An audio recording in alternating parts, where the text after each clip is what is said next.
আমি পিয়ালি। তো আজ আমি চলে এসেছি আমার পড়ে ফেলা দুটো বই নিয়ে আলোচনা করব বলে। তো এই বইটি আমি অনেকদিন আগে পড়েছিলাম। তো এটা হলো পলাশবাড়ি, শুভদীপ চক্রবর্তীর লেখা, সুপ্রকাশ থেকে প্রকাশিত। এই বছরই প্রকাশিত হয়েছে। বইটির মুদ্রিত মূল্য 250 টাকা।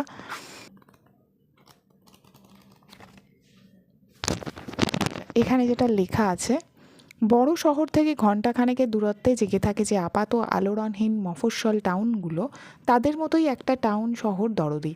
কিন্তু এই বাংলার বুকে বদলাতে থাকা রাজনীতির ছায়া পড়ে দ্রুত যেন বদলাতে থাকে সেই মফস্বলের পরিচিত চেহারা।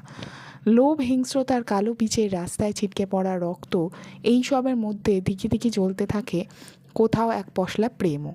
আর এই জ্বলতে থাকার কথা উঠলেই যেন জ্যোৎস্না নিভে যায় ঝুপ করে। কোথাও নিভে যাওয়া জ্যোৎস্নার আলো মেখেও সেখানে অপেক্ষায় থাকে কেউ একটা পলাশ গাছে ফুল ভরে আসার। তো এই বইটি মূলত হ্যাঁ, এই বইটা একটি মফস্বল নিয়েই লেখা, এবং মফস্বলে সে মানুষ, সেখানকার যে রাজনৈতিক অবস্থা, সেখানকার যে সামাজিক চিত্র, সেগুলো এখানে উঠে এসছে বারবারই।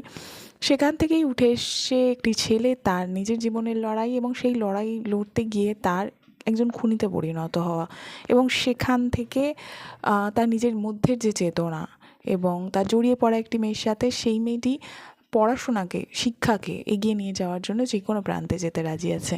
তার সাথে কী ধরনের পরিণতি হচ্ছে, তাকে কীরকম আক্রমণের মুখোমুখি হতে হচ্ছে, এই দুজনের মধ্যে কীরকম সম্পর্ক তৈরি হচ্ছে, এবং সেই সম্পর্ক সমাজের মুখে, সমাজের ওপরে যে প্রশ্ন ছুড়ে দিচ্ছে, তাই নিয়েই এই গল্প।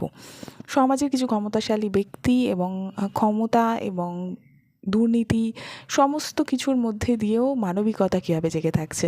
এটা আমি ভ্যালেন্টাইন্স ডের সময় পড়েছিলাম। তো মানে ভ্যালেন্টাইন্স ডের ওই সময় এইরকম ধরনের একটা প্রেমের গল্প সত্যি আমার খুব ভালো লেগেছিলো সেই সময়, এবং আমার মনে হয়েছিল এটা একটা সম্পর্ককে, একটা প্রেমকে একটা কাঠামোর থেকে একটা অনেক বৃহৎ পরিসরে দেখতে সাহায্য করে, যেখান থেকে একটা মানবিকতা, একটা শুধু মানুষের চাহিদা না, একটা সামাজিক চাহিদা নয়, এখানে মানুষের প্রেম বা সম্পর্ক এই পরিণতির অনেক ওপরে গিয়েও একটা বড় বার্তা রেখে যায় সমাজের প্রতি, সমাজের যে অন্ধকারময় জায়গাগুলো সেগুলো পরিবর্তনের প্রতি। এবং কিছু কিছু সম্পর্ক হয়তো সেই জায়গায় গিয়ে কোথাও আমাদের সামনে প্রেমকে, ভালোবাসাকে, সম্পর্ককে অন্য রকমভাবে তুলে ধরে, যেখানে পরিণতির থেকেও বা সুস্থ একটা সম্পর্ক থেকেও অনেক বড় হয়ে দাঁড়ায় মানবিকতা। এবং বারবারই এই গল্প সেই জায়গার সাথেই, সেই জায়গাগুলোকেই তুলে ধরেছে, এবং গল্পটা পড়তে গিয়ে আমার ভীষণ ভালো লেগেছে, সম্পর্কের জায়গাটা ভীষণ ভালো লেগেছে। এবং যেখানে একটা খুনি, একজন মানুষ, সে চাইছে যে তার এই সত্তাকে কীভাবে সে তার ভালোবাসার মানুষের কাছে নিয়ে গিয়ে পৌঁছাবে, এবং একজনের শিক্ষার প্রতি যে লড়াই উঠে এসছে বারবার, সেটাও একটা অন্যরকম জায়গা তুলে ধরে। তার জন্য তাকে কীরকম পরিস্থিতির মধ্যে পড়তে হচ্ছে, কীরকম আক্রমণের মধ্যে পড়তে হচ্ছে, এই যে জায়গাগুলো মানে আমার বেশ ভালো লেগেছে। শুভদীপ চক্রবর্তীর লেখার ধরন ভীষণ ভালো ছিল। তো একটা অন্য রকমের গল্প লেগেছে, এবং ভীষণ ভীষণ গুরুত্বপূর্ণ একটা বই বলে মনে হয়েছে এখনকার সময়ের জন্য। বইটি এই বছরই প্রকাশিত হয়েছে সুপ্রকাশ থেকে। তো বেশ ভালো একটা বই। এর পরের বই হচ্ছে ক্যানভাসে কেউ মরা এঁকেছে, অশ্বত্থামার লেখা। এটি বেরিয়েছে বুকলুক থেকে, এবং বইটি এবছরই নতুন প্রকাশিত হয়েছে। বইটির দাম 350 টাকা। তো বইটি একটি সাইকোলজিক্যাল থ্রিলার। বইটি আমি একটু দেখাতে চাই কীভাবে লেখা হয়েছে।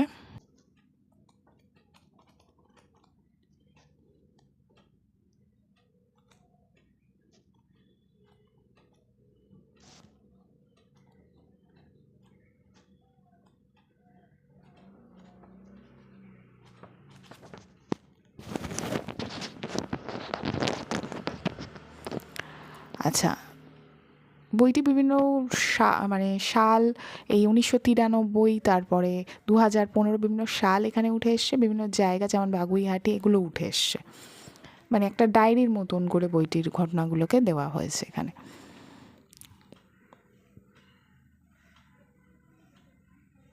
কলকাতার পার্ক স্ট্রিটের এক নামী পাবে এই গল্পের শুরু। তরুণ মডেল রাজদীপ বসাকের কাছে হোয়াটসঅ্যাপে অনুরোধ আসছিল একটি ভয়ানক ভিডিও মুছে ফেলার।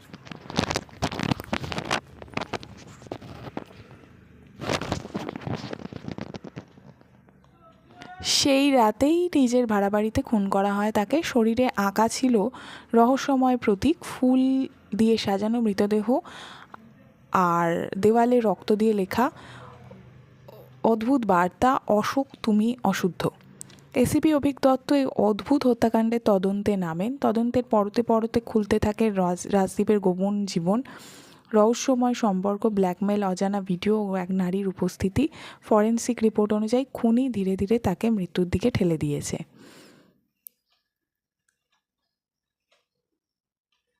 গল্পে উঠে আসতে থাকে অতীতের কিছু খণ্ডচিত্র, বউবাজারের অন্ধকারে ঘটা অপরাধ, চিতপুরের দুই ভাইয়ের ঘটনা, প্রাইভেট ডিটেকটিভকে এক মহিলা এসে তার স্বামীকে অনুসরণ করতেই বা বললেন কেন।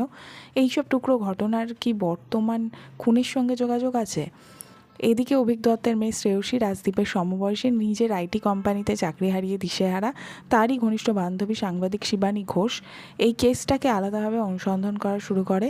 তদন্তে জড়িয়ে যায় ব্যক্তিগত সম্পর্ক, মিডিয়ার চাপ আর পুলিশের কৌশল।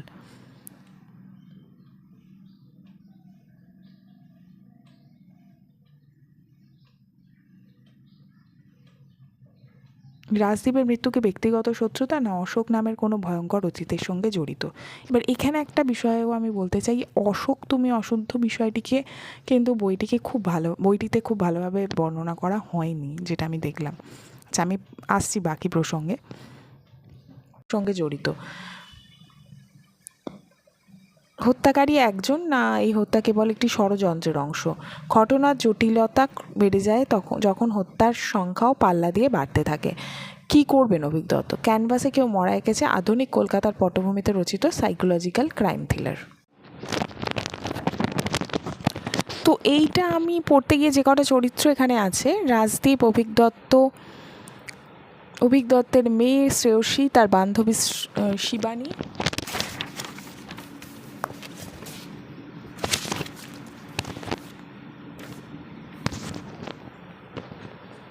শ্রেয়সীর অফিসের হেড রনিতার মা অনুরাধা, লেখক সায়ন বসু, লেখক রঞ্জন মিত্র, স্থানীয় কাউন্সিলর রঘুনাথ বিশ্বাস, ইন্সপেক্টর সুকান্ত, এরা সবাই প্রধান চরিত্র। গল্পটি সামাজিক দুর্নীতি, রাজনৈতিক দুর্নীতি, একটি বাচ্চার বড় হয়ে ওঠার সময় ঘটা ভার্বাল অ্যাবিউজ থেকে বাচ্চাটির মনস্তাত্ত্বিক গঠন, সামাজিক প্রতিষ্ঠান থেকে দুর্নীতির জায়গা, এইসব নিয়ে বিষয়বস্তু উঠে এসছে। এবার বিষয়টা হচ্ছে, এটা পড়তে গিয়ে আমার যেগুলো মনে হয়েছে, যে গল্পটা লেখার সময় এতগুলো চরিত্র, তাদের যদি একটা তালিকাভুক্ত জায়গা যদি প্রথমে দিয়ে দেওয়া যেত, তাহলে হয়তো পড়তে ভালো লাগতো। কারণ গল্পটা পড়তে গিয়ে একটা চরিত্র আর একটা চরিত্রের সাথে এমনভাবে লিঙ্কড হয়েছে, সেই লিঙ্কগুলো আমার মনে হয় যে খুব একটা ভালোভাবে তুলে ধরা হয়নি এখানে। চরিত্রগুলোর একটা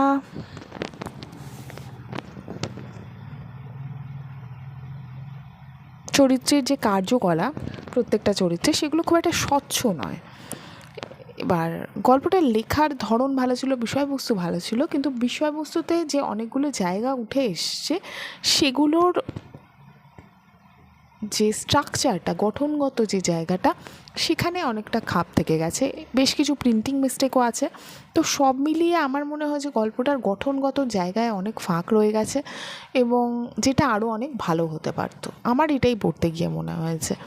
যেহেতু সাইকোলজিক্যাল থ্রিলার, কিন্তু পড়তে গিয়ে আমি সেরকম মজা পাইনি গল্পটা।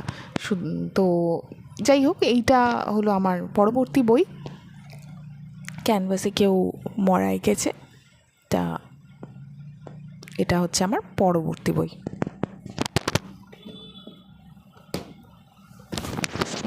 এই দুটো বই নিয়েই আজকে তোমাদের সাথে শেয়ার করে নেওয়ার ছিল। আবার খুব তাড়াতাড়ি দেখা হবে অন্য কোনো ভিডিওতে, কথা হবে অন্য কোনো ভিডিওতে, অন্য কোনো বই নিয়ে বা কোনো আলোচনা নিয়ে। সবাই খুব ভালো থেকো।